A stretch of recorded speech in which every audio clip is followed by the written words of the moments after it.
Amigos, ¿cómo están? Bienvenidos a Radio Uruguay, bienvenidos a La Máquina de Pensar. ¿Cómo andan? Espero que anden bien. Arranca La Máquina de Pensar en una ciudad vieja que está sacudida por el viento. Hay mucho viento, bajó la temperatura obviamente, y nosotros arrancamos una nueva semana que viene muy surtida. Hoy vamos a estar hablando, vamos a estar con la columna Un Millón de Umbrales, y después vamos a estar siguiendo compartiendo el homenaje al Hebrero realizado en la Feria del Libro de Buenos Aires el año pasado. Eso será en la segunda parte del programa. Arrancamos La Máquina de Pensar con Javier Lasval en controles de emisión y con Caro de Cuadro ahí como inauguramos la productora en La Máquina de Pensar, que arranca de esta manera. Esto quiere decir que del otro lado del teléfono, allá en Mar del Plata, está Ricardo Ruiz. ¿Cómo le va, Ricardo? ¿Cómo andás, Pablo? Muy bien, acá estamos empezando la lluvia, así que ideal para hablar un poco de terror. Mirá vos, aquí ya hubo lluvia y se enfrió por suerte la tierra de esta parte, y entonces, pero bien, hablemos del terror. Hablemos del terror.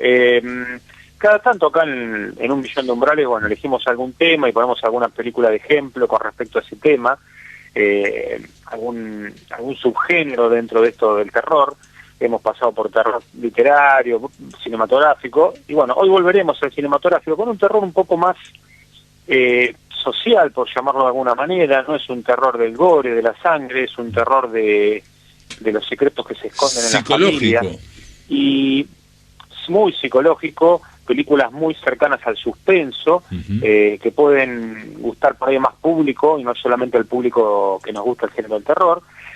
Y que, haciendo un paralelismo, en algún momento hemos hablado, en aquella época hablábamos del Resplandor, hablábamos Exacto. del Hotel o de la Casa Embrujada, cuando hablamos de la trilogía del apartamento de Polanski, ese clima del bebé de Rosemary, donde no solo era un terror familiar, sino que estaba contenido en una casa, ¿no? La casa es como el lugar tenebroso, pero no porque tenga fantasmas, sino porque ahí precisamente está la familia, que es la que guarda secretos terribles.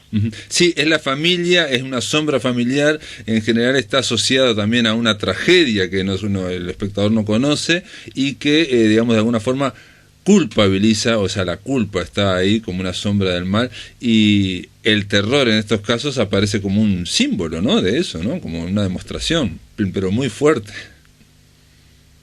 Sí, y algo, como son dos películas recientes, vamos a tratar de no ser spoilers, por lo menos en el giro final, así le dejamos el gustito para que vean estas dos películas que son excelentes.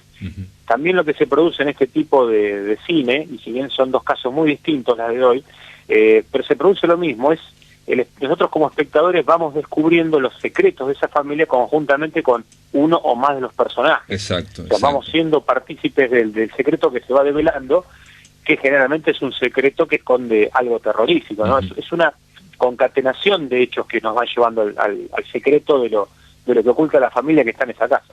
Claro, por ejemplo, para cada una, vos me mencionaste El bebé de Rosemary, ¿no? En Hereditary, en esta que vamos a hablar ahora, que vas a hablar vos, es claramente que ahí el terror emana de una sombra familiar, generada por una tragedia, un sentimiento de culpa, en fin, que se transmite al resto, como ocurre en muchas familias nuestras, normales, cotidianas, ¿no? Pero en este caso después el terror se aparece plasmado en algo más concreto, ¿no?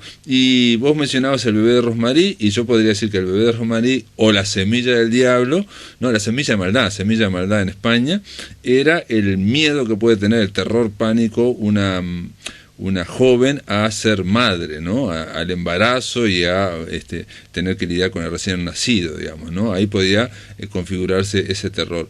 En estas que vas a mencionar vos también hay cuestiones familiares, ¿no? Tragedias no conocidas en la familia. Sí, en la primera de ellas vamos a hacer un repaso sobre Get Out, es el título original, una película en el castellano, acá en latino se la conoció como Huye. Es una película de un comediante y actor en su debut cinematográfico, se llama Jordan Peele. En estos días está por presentar este año una nueva muy en esta temática, que tan buen resultado le dio, teniendo en cuenta que es una película que costó 4,5 millones y recaudó más de 250. Mirá, es impresionante. Y que tuvo 4 nominaciones. Sí, y que tuvo 4 nominaciones al Oscar, nada menos que mejor director, mejor película, mejor guión, que lo ganó, mejor guión original, perdón, que lo ganó, y mejor actor por Daniel Kaluuya, que es el protagonista, un actor que ha sido conocido por protagonizar un episodio de Black Mirror y por ser uno de los protagonistas también de Black Panther. ¿Por qué fue tan exitosa esta película? ¿Qué impactó tanto? A nosotros los que nos gusta el terror, cuando aparece un título así que de repente llega al Salón de la Fama de los Oscars, siempre prestamos atención, como cuando fue Misery, como cuando fue El Silencio de los Inocentes, claro. Porque son películas que tienen algo que les llega a todo el mundo, y que los críticos la han visto y han visto algo en ella, aunque no dé para ganar el Oscar, pero tiene valores de interés, ¿no? Uy. Esta película cuenta la historia de Chris Washington, interpretado por Daniel Kaluuya, un actor negro que es un fotógrafo que debe enfrentar una situación, que en nuestro caso es típica por ahí de una comedia, ir a conocer a sus suegros, que son de una familia blanca, adinerada, de muy alta élite, y esto lo tiene un poquito con resquemor, ¿sí? Esto pasa en los Estados Unidos de hoy. El inicio es prácticamente, o digo de otra forma, adivina quién viene a cenar, una película de los años 60 con Spencer Tracy y Katharine Hepburn, que ellos son muy, una pareja, bueno, ya veterana, son muy progresistas, demócratas, estamos hablando de los años 60, y aparece la nena, ¿no? Tiene una hija hermosa, rubia, con su novio negro, ¿no? Que es Sidney Poitier. Entonces ahí... Es el mismo comienzo. Es el mismo comienzo, pero ahí se genera una comedia porque está la lucha entre lo que yo quiero para todo Estados Unidos, en fin, los derechos civiles, pero la nena, ¿no? Y entonces se genera todo un chisporroteo que está muy gracioso, ¿no? En esta es exactamente el mismo comienzo, o sea, el actor, el protagonista, le dice a su novia, que es hermosa, en fin, muy linda, le dice, pero vos no le dijiste a tus padres que tu novio es negro, y me dice, no, es porque ellos tienen que aceptarte así como son, no sé cuánto, y todos pensamos, bueno, que va a ocurrir algún choque. Claro, todo muy liberal, y de hecho este comienzo es todo muy luminoso, no hace parecer el clima, si no conocemos de qué va a tratar, no hace parecer para nada una película de suspenso o de terror. Y yo creo que va a llegar a esta casa, sí. No, yo creo que no deja de ser en el fondo una especie de comedia, pero terrorífica, combinada con el terror.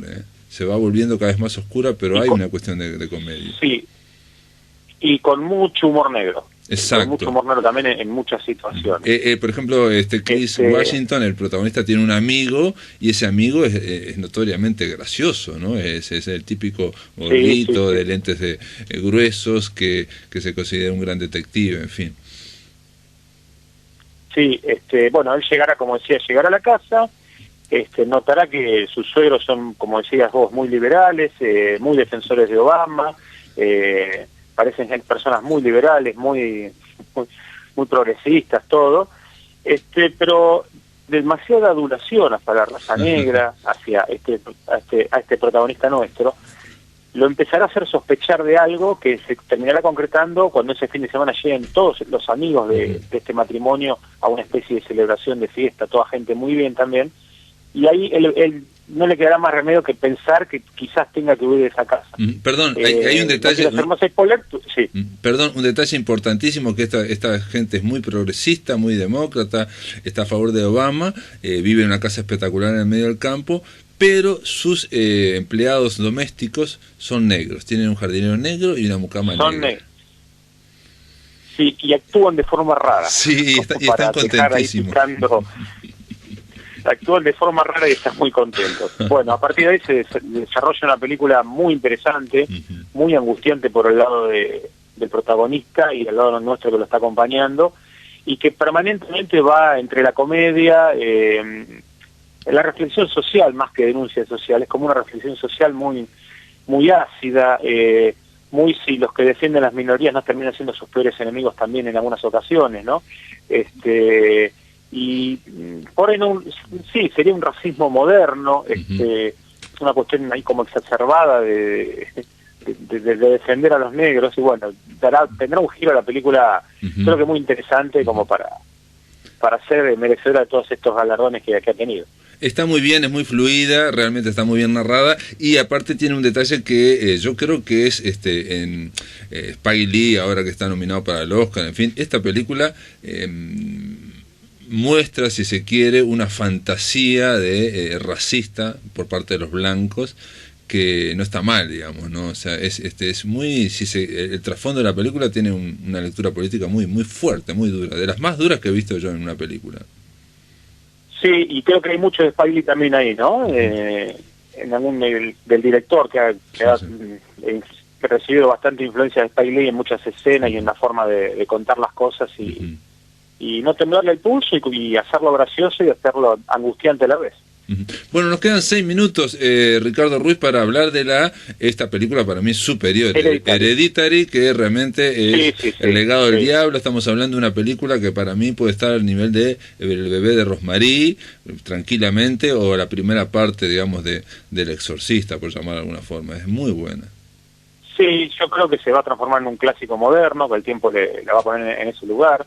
Acá tenemos una familia donde muere la matriarca, la familia es la familia Graham, y su hija, que es la protagonista, Annie, se muda a la casa con toda su familia, a la espera de cerrar viejas heridas del pasado y que toda su familia actual, integrada por su marido y sus 2 hijos, pueda progresar, pueda salir adelante, una familia también adinerada, bien acomodada.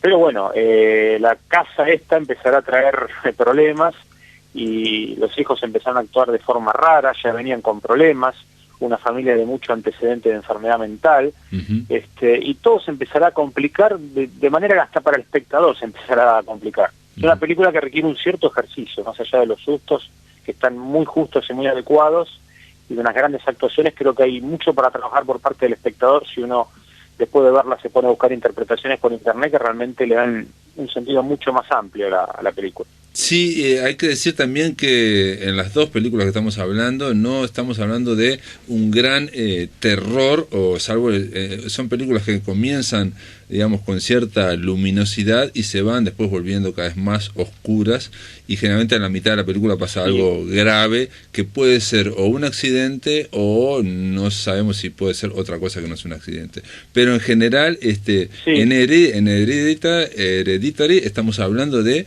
prácticamente una familia, insisto, con la idea de una familia normal. Comienza que murió la abuela, y hay un detalle que varios dicen, es que nadie la llora, digamos. Entonces vos decís, bueno, murió bien, en fin, tampoco llorar.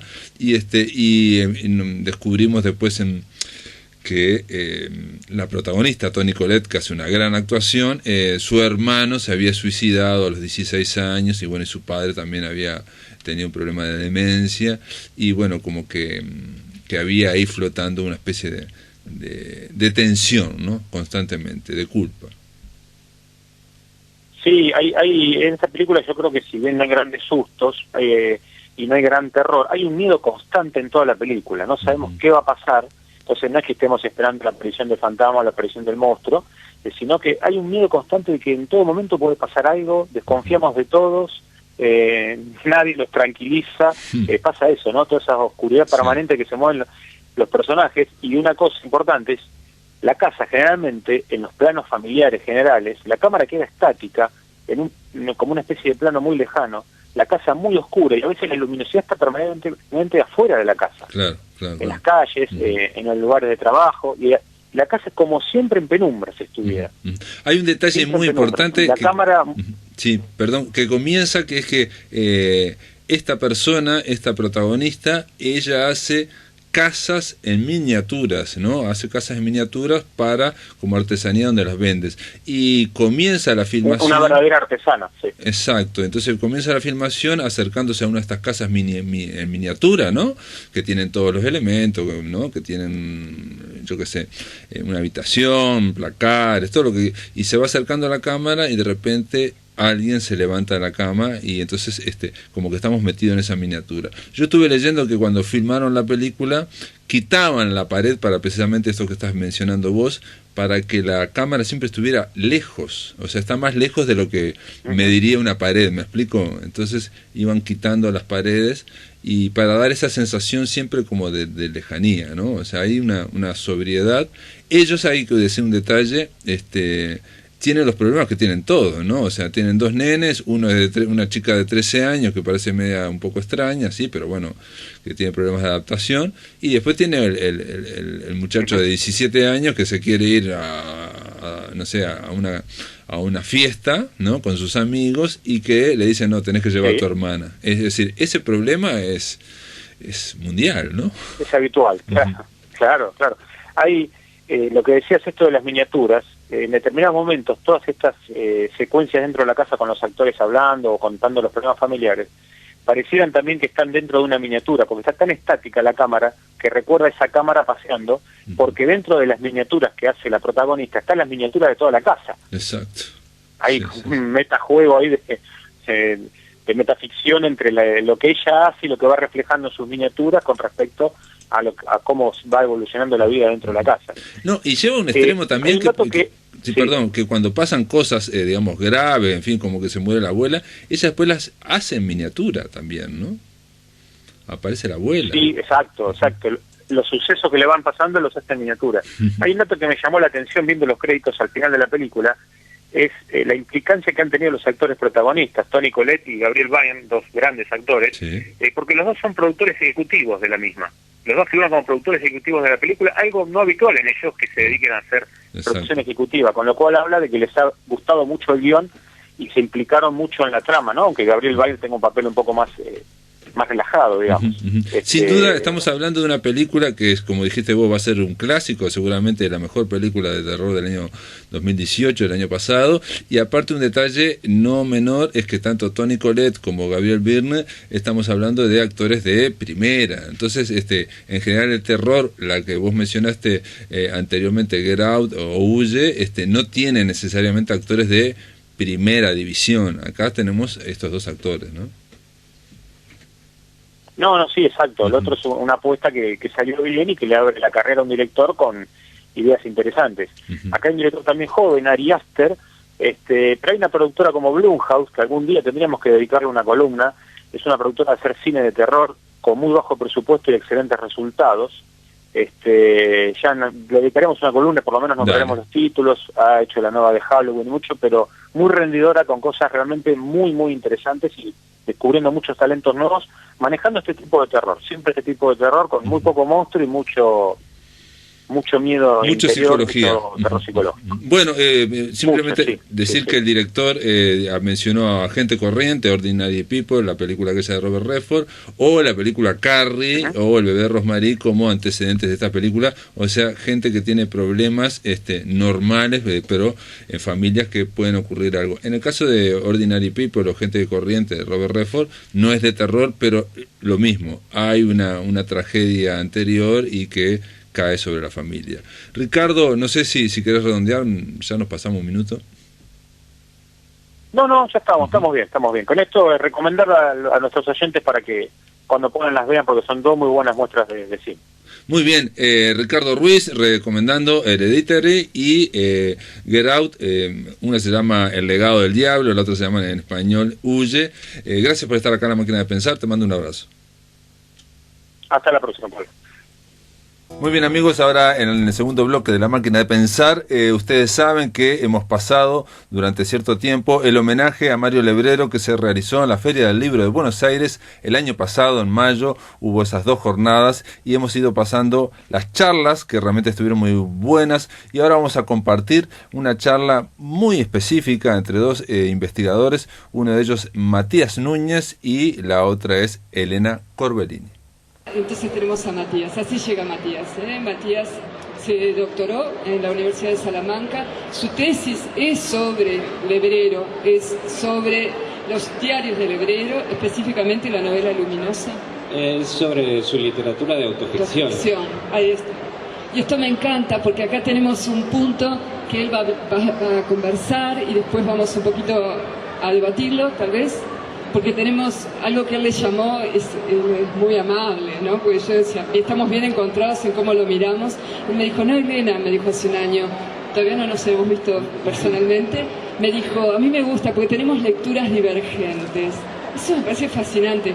¿Qué más puede querer un escritor que tener lecturas que sean disímiles? Eso es lo más Es lo fantástico. Quiere decir que da para mirarlo de este modo, da para mirarlo de aquel. Eso quiere decir que tiene una riqueza enorme para entregarnos. Entonces él entra con el concepto de autoficción, que es un concepto que está súper en boga, ¿no? Y tú nos vas a explicar. Gracias, Matías, por venir. Bueno, gracias a ustedes por invitarme. No pretende ser una charla teórica, pero yo me basé en el concepto de autoficción principalmente para poder diferenciarlo de la autobiografía tradicional.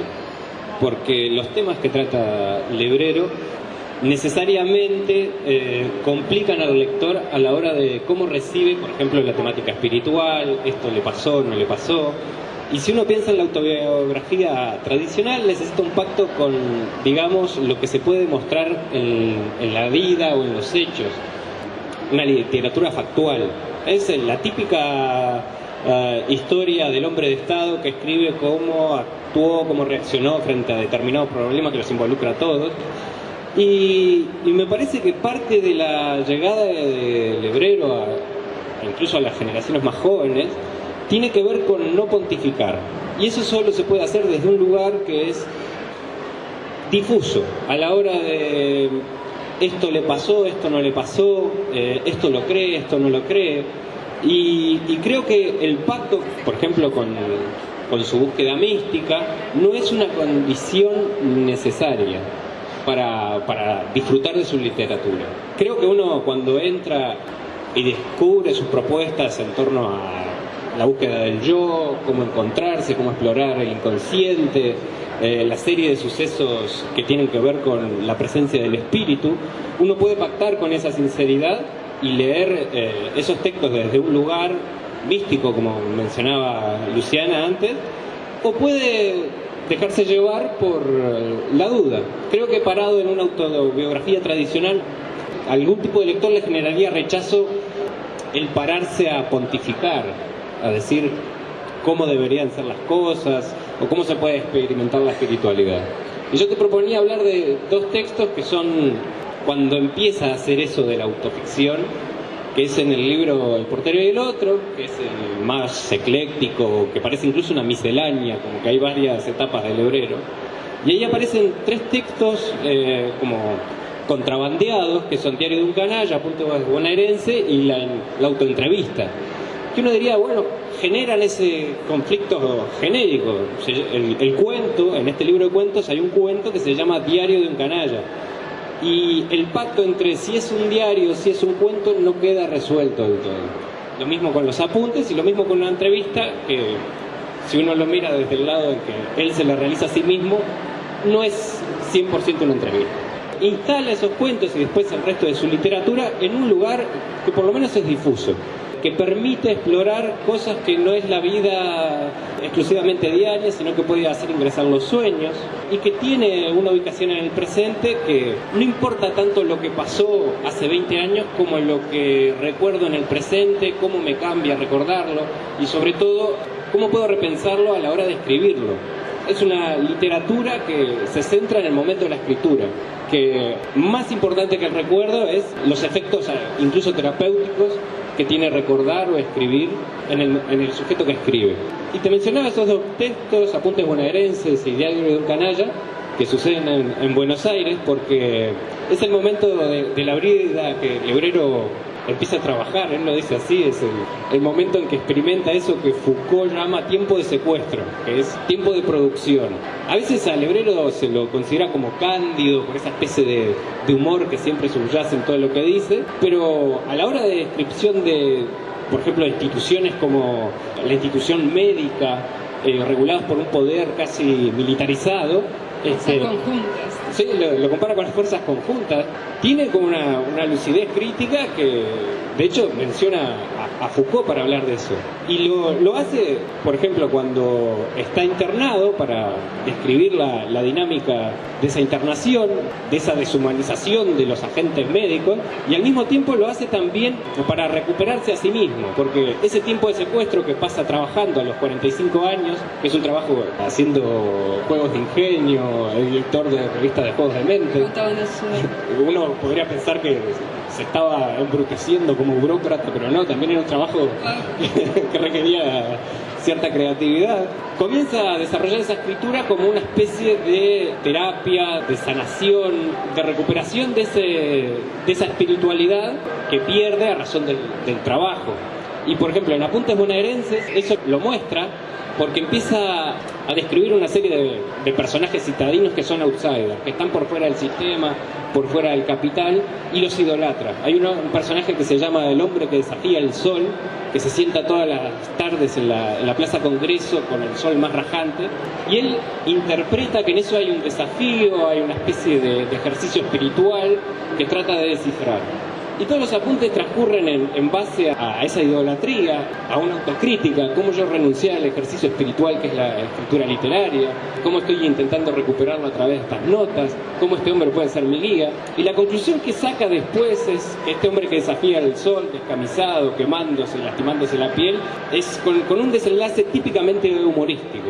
Él desarrolla toda una serie de expectativas que son, bueno, el ídolo, cómo lo puede llegar a guiar a esa búsqueda espiritual y solucionar los problemas que tiene, y en las últimas páginas ese ídolo se desarma porque aparece con un sombrero de señora para cubrirse del sol que debe haber recogido de la basura, y lo lleva a la expectativa frustrada, y se compara a sí mismo con esos personajes que hay en los textos filosóficos o morales, en los que siempre aparece un viejo sabio y un viejo tonto, que él siempre se consideraba o se identificaba con el viejo sabio, y descubre que en su forma de percibir la realidad, él es efectivamente el viejo tonto, nunca el sabio.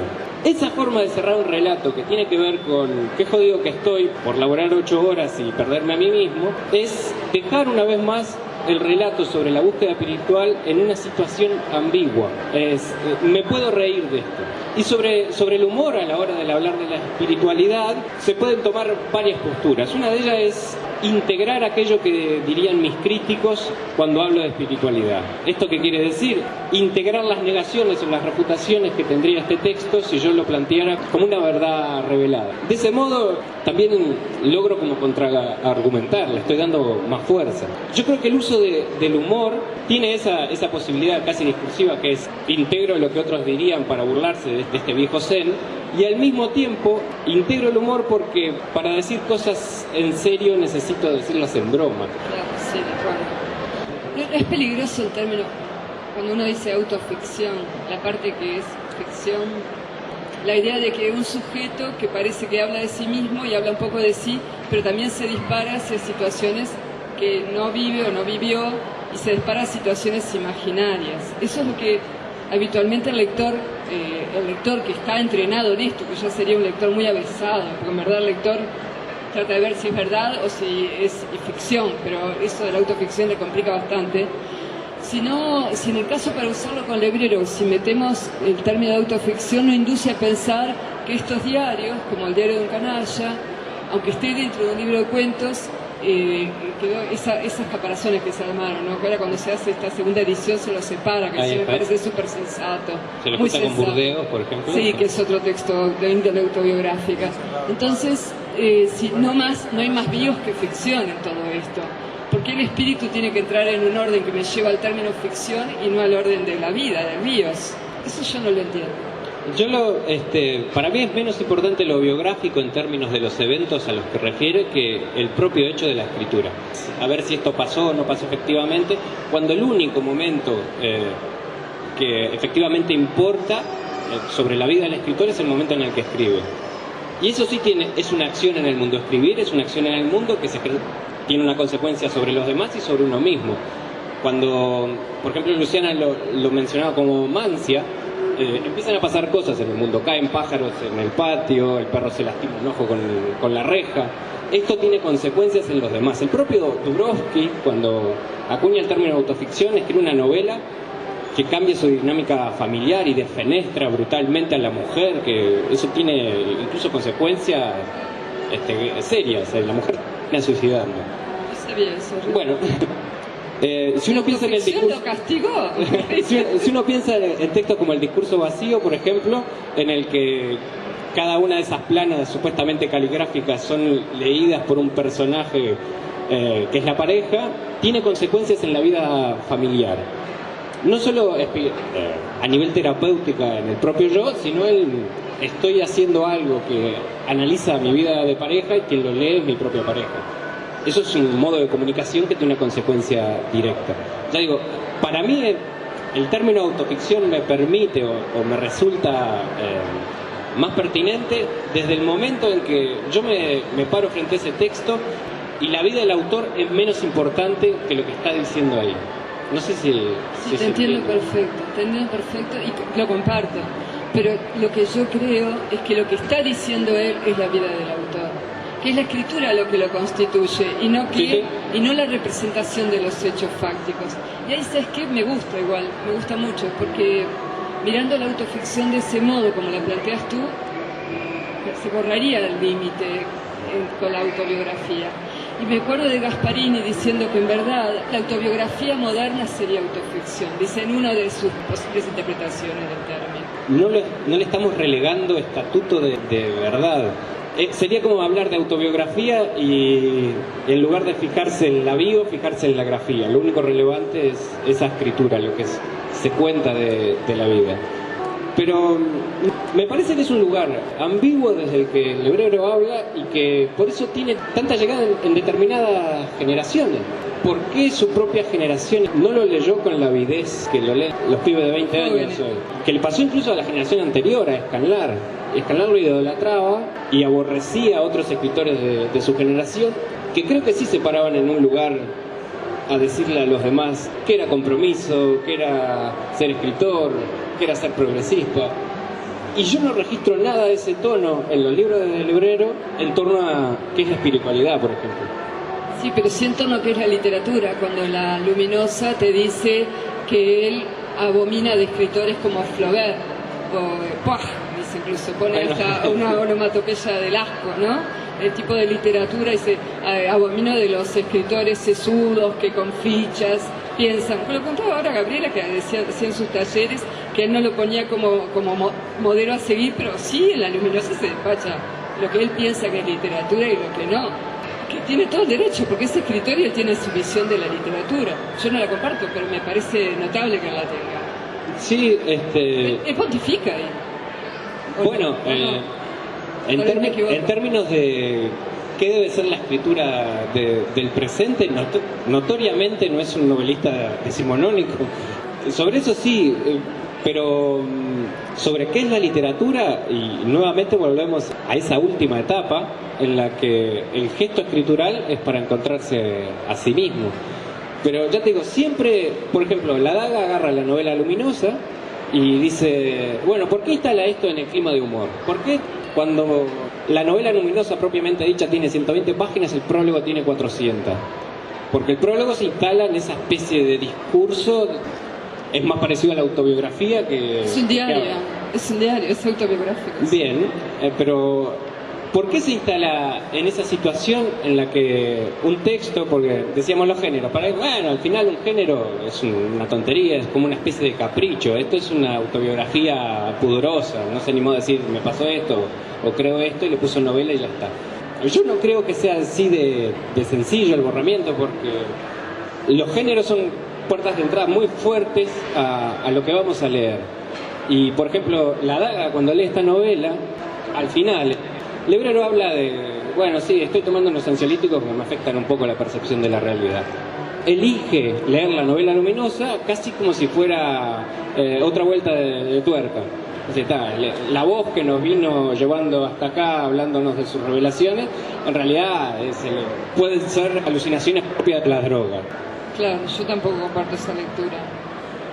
A lo que me refiero es que es necesario ese lugar para dar varias chances de lectura.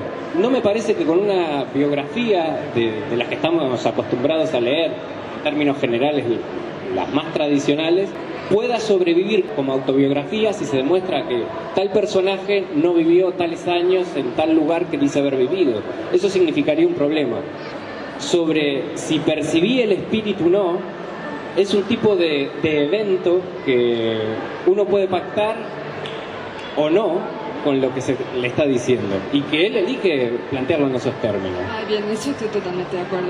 Yo le llamo atestación, ¿no? Él tomando en términos de Riquet, él hace fe en esto. Si hay algo de lo que creo, dices, en el espíritu, y creo a pie juntillas, si se me permite la expresión. O sea, él da atestaciones de lo que él cree, de sus creencias. Todo ese credo ya está, claro, en Diario de un Canalla. Por eso yo también planteo que Diario de un Canalla se puede ver como el embrión. Esto lo veíamos con un colega, con Leo Leye, cuando empezamos a trabajar en esto, como la cápsula, como el embrión de lo que sería la trilogía luminosa.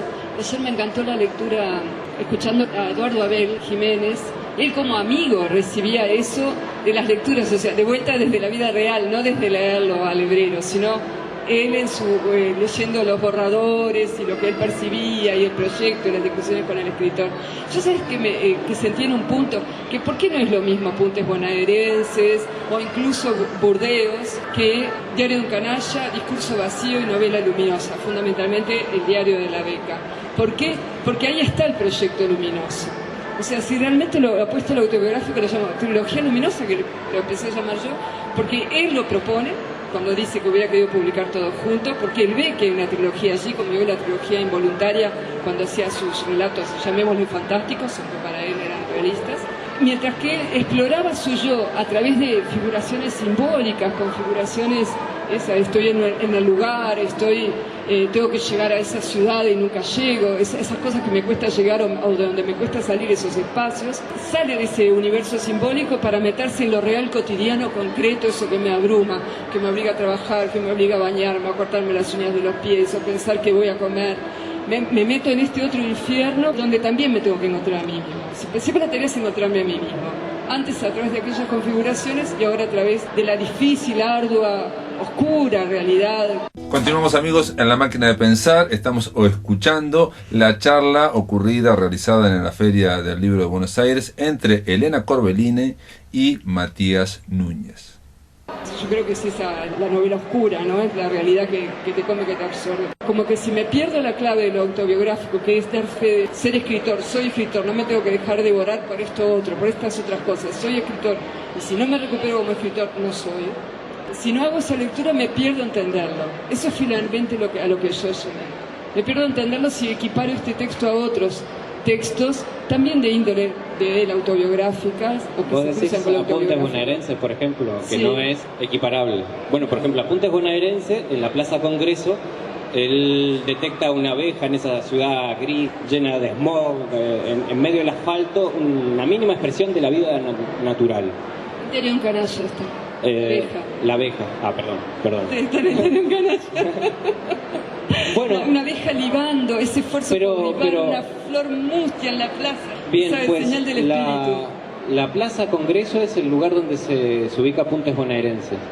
Y en el Discurso vacío, por ejemplo, en esa especie de epílogo, casi poema, en el que él menciona, da cuenta de una serie de experiencias espirituales donde ve a Dios, lo dice así, he visto a Dios incluso en una iglesia, dice. Incluso.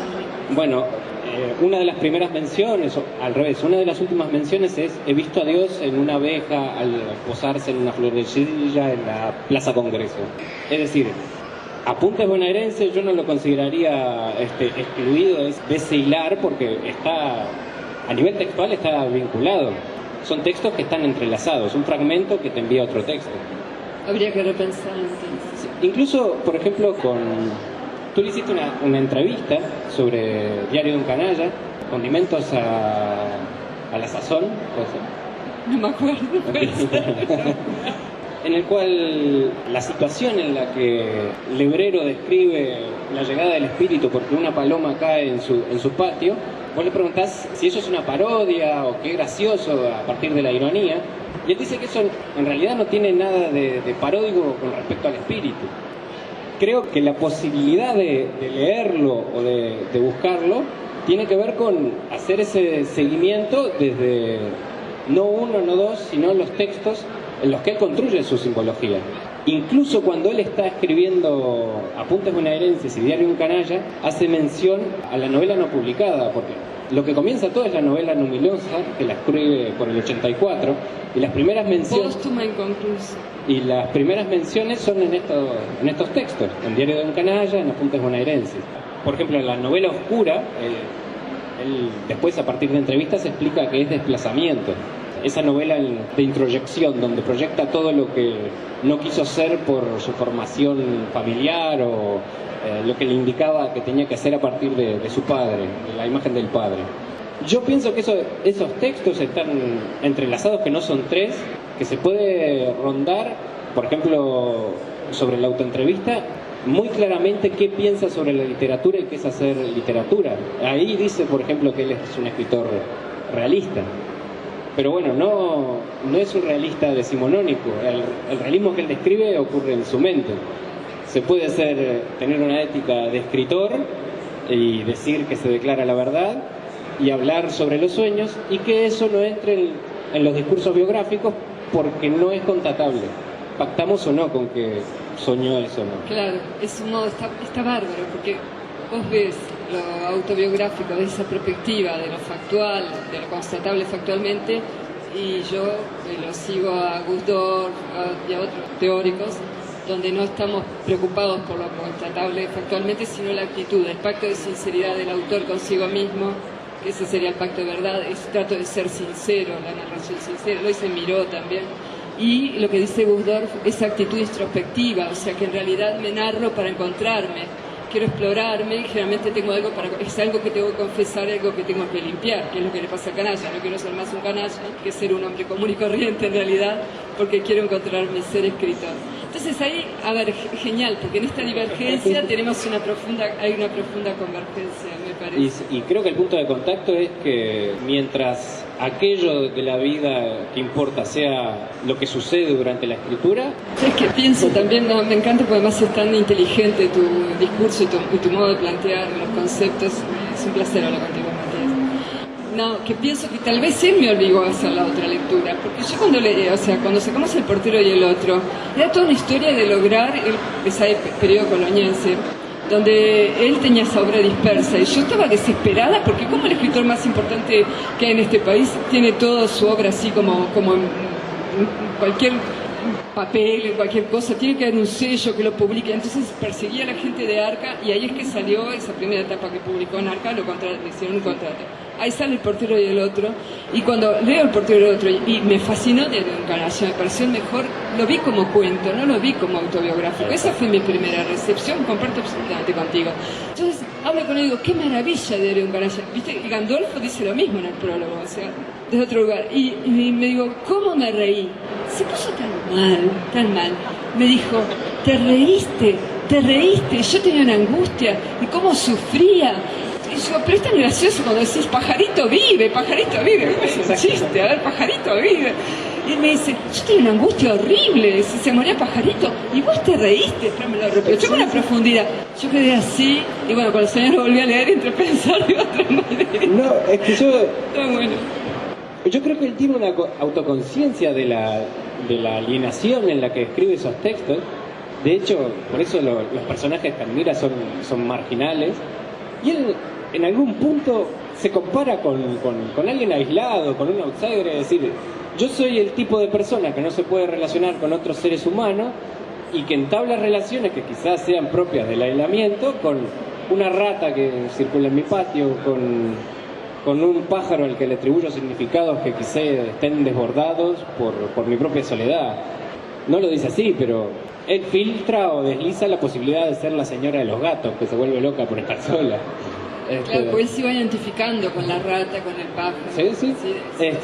Y en eso hay una profunda angustia. Lo mismo en el discurso vacío. El discurso vacío se puede leer como la novela de la Eterna de Macedonio, un libro que nunca empieza, que nunca comienza, que es un ejercicio caligráfico y me lo ponen en letras de imprenta. ¿Qué sentido tiene si nunca voy a acceder a cómo lo escribió? Cuando él dice que tiene letra linda o letra fea, eso en letra de molde no se nota.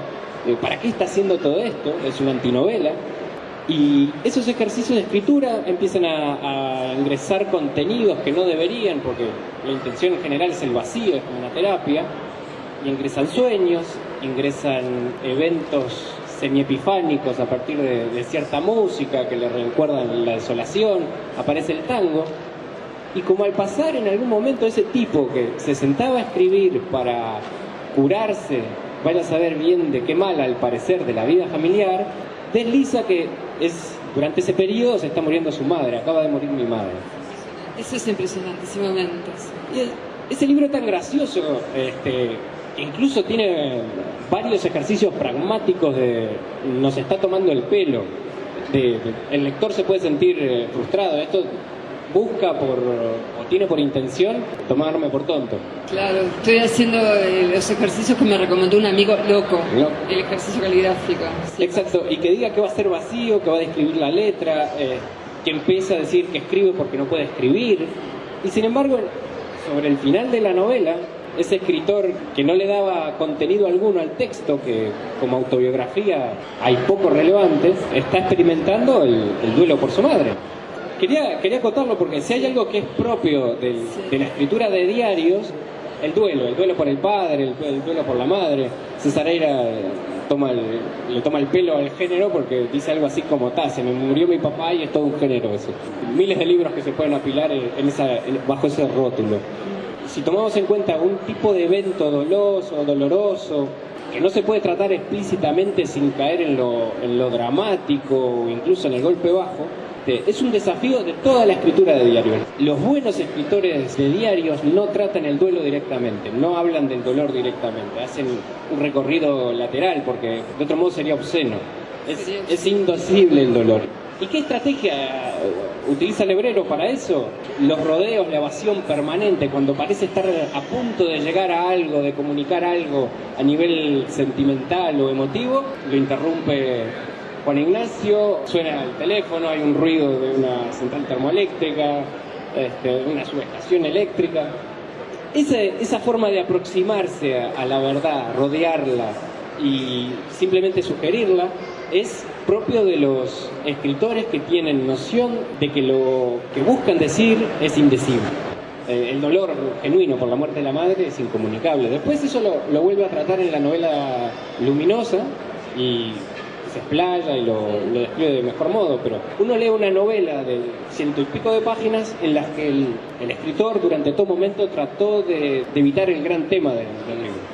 Vos sabés que está bien, ahí yo te doy otra lectura, porque además yo hice un trabajo que no lo escribí, pero sí lo hice, que fue cotejar los originales de las hojas que dejaba en la mesa de luz para que Alicia leyera, que las entrecruzó en otro momento, hay otras que están escritas a máquina, que forman más parte de lo íntimo, que es lo que él propiamente le llama ejercicio, sino el discurso, y que están todas ordenadas cronológicamente. Y él, bueno, ahí ves lo que suprimió, es un trabajo más de supresión que de cualquier otra cosa, hacia el final. En verdad coinciden las fechas, o sea, no es que ocultó que tenía un tema para contar desde el inicio, que era la muerte de la madre, sino que realmente ahí murió la madre y aparece la muerte de la madre. Tal vez lo que sí no contó en los días previos fue la enfermedad de la madre, sino que solo se focaliza en la muerte de la madre al final, que eso también le permite llegar al final del relato, porque es como hay un encuentro que tiene que hacer con su mujer, con su nueva familia, que él dice, todo esto es un trabajo para poder integrarme a esta familia, o me separo, porque es muy duro todo esto de vivir en familia, sí. Y que justo la muerte de la madre entra ahí, ¿no? Falta una mujer y acá hay otra. Y bueno, me parece que esto viene redondo para lo que empecé diciendo, que en Uruguay es el Día de la Madre. Pero bien, la muerte de la madre y esa idea de la madre, yo creo que no solo por hacer una novela o por escribir un diario, digamos, en estos tiempos, no sé si se llama modernidad contemporánea o posmodernidad, el humor es muy necesario para no volvernos obscenos o no volvernos cursis, kitsch, sino que también hay un modo de vivirlo así. En un punto me tengo que reír de mí, en un punto tengo que matarme contando las obsesiones, pero después corto un poco para no aburrir al lector.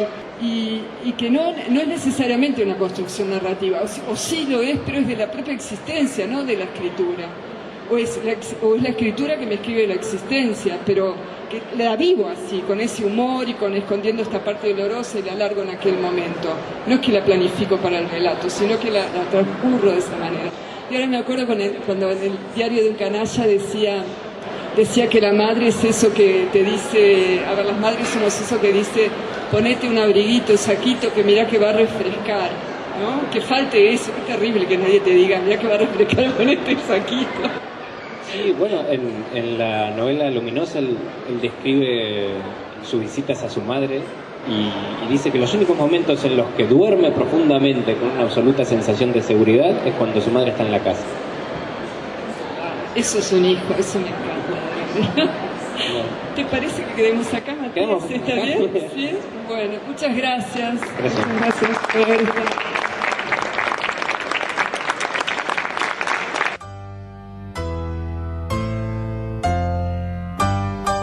Esto es todo, amigos. Espero que les haya